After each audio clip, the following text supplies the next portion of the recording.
Women and child development department, সেই ডিপাৰ্টমেণ্টটোৰ আচলতে অধ্যক্ষ ডাঙৰীয়া মই নচলাওঁ, মই চলাওঁ social justice and empowerment department. আৰু শিশু আৰু মহিলা সেই ডিপাৰ্টমেণ্টটো এটা বেলেগ ডিপাৰ্টমেণ্ট। কিন্তু অধ্যক্ষ ডাঙৰীয়া মই যিটো ডিপাৰ্টমেণ্টৰ দায়িত্বত আছোঁ সেইটোত এডিকশ্যন নাইকিয়া কৰাৰ কাৰণে আমি বিভিন্ন কাৰ্যসূচী হাতত লওঁ। তেখেতে যিখিনি ডিছকাশ্যন ইয়াতে কৰিলে সেইখিনিলৈকে সেইটো আচলতে related to women and child development department. তথাপিতো অধ্যক্ষ ডাঙৰীয়া কওঁ, তেখেতে যিটো কৈছে অত্যন্ত গুৰুত্বপূৰ্ণ কথা কৈছে যে আজিকালি ল'ৰা ছোৱালীয়ে পঢ়া শুনা কম কৰে, মোবাইলত বেছি ব্যস্ত হৈ থাকে। কেইদিনমানৰ আগতে এটা ঘটনা শুনিলোঁ, গুৱাহাটীতে ক'ৰবাত হৈছিলে, মোবাইল কাঢ়ি লোৱাৰ কাৰণে এটা 7ত পঢ়া ল'ৰাই কৰিছে আজি এসপ্তাহ 10 দিনৰ আগত। আপোনাৰ সমস্যা এইখিনিতে হ'ব গুৱাহাটীত। আৰু দ্বিতীয়টো 10 বছৰীয়া এগৰাকী ছোৱালী আজিৰ পৰা এসপ্তাহত কৰিছে। গতিকে এইটো অত্যন্ত গুৰুত্বপূৰ্ণ কথা অধ্যক্ষ ডাঙৰীয়া। তাৰ কাৰণে আমি কিছু নহয় কিছু ব্যৱস্থাটো হাতত ল'বই লাগিব। সকলোতকৈ গুৰুত্বপূৰ্ণ কথা, আমি আমাৰ অভিভাৱকসকল দায়িত্ব খুব বেছি চিৰিয়াছ হ'ব লাগিব।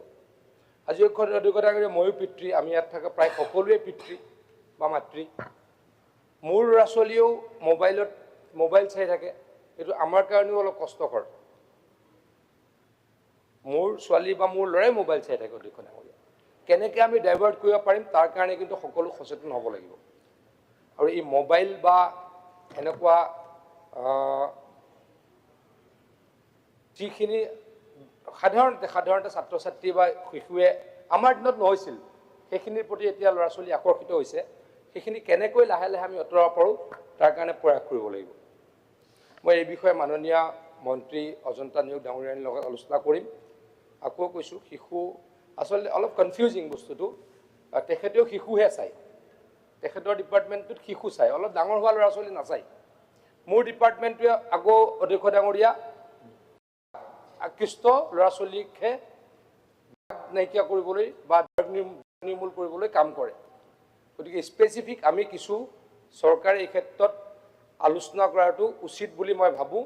আৰু সেইকাৰণে তেখেতে গুৰুত্বপূৰ্ণ এটা বিষয় ইয়াত উপস্থাপন কৰাৰ কাৰণে মই তেখেতক ধন্যবাদ দিছোঁ।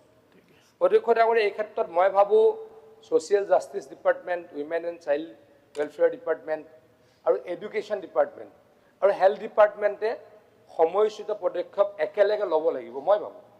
আমাৰ ইয়াতে শিক্ষামন্ত্ৰী ডাঙৰীয়াও আছে, স্বাস্থ্যমন্ত্ৰী ডাঙৰীয়া মোৰ তাত নাই, আৰু আমাৰ উইমেন এণ্ড চাইল্ড ৱেলফেয়াৰ ডিপাৰ্টমেণ্টৰ মন্ত্ৰীও নাই। কিন্তু আমি সকলোৱে এটা কালেক্টিভ এফৰ্ট লগাব লাগিব যাতে আমাৰ ভৱিষ্যত শিশুসকলক আমি কেনেকৈ এই মোবাইলৰ প্ৰতি আকৃষ্ট হোৱাটো কম কৰাব পাৰোঁ, সেৱন যাতে নকৰে তাৰ পৰা যাতে আমি শিশুসকলক বচাব পাৰোঁ, ছাত্ৰ ছাত্ৰীসকলক বচাব পাৰোঁ, তাৰ কাৰণে নিশ্চয়কৈ আমি জৰুৰী ব্যৱস্থা হাতত ল'ব লাগিব। এই বিষয়ে মই আজি আকৌ কৈছোঁ, আমাৰ এডুকেশ্যন মিনিষ্টাৰ ৰণোজ পেগু ডাঙৰীয়া ইয়াত আছে, স্বাস্থ্যমন্ত্ৰী ডাঙৰীয়াকো মই অৱগত কৰিম আৰু অজন্তা নেওগ ডাঙৰীয়াৰ লগতো আলোচনা কৰিম। এই ক্ষেত্ৰত আমি কালেক্টিভ কিবা কৰিব পাৰোঁ নেকি তাৰ কাৰণে চেষ্টা কৰিম। ধন্যবাদ।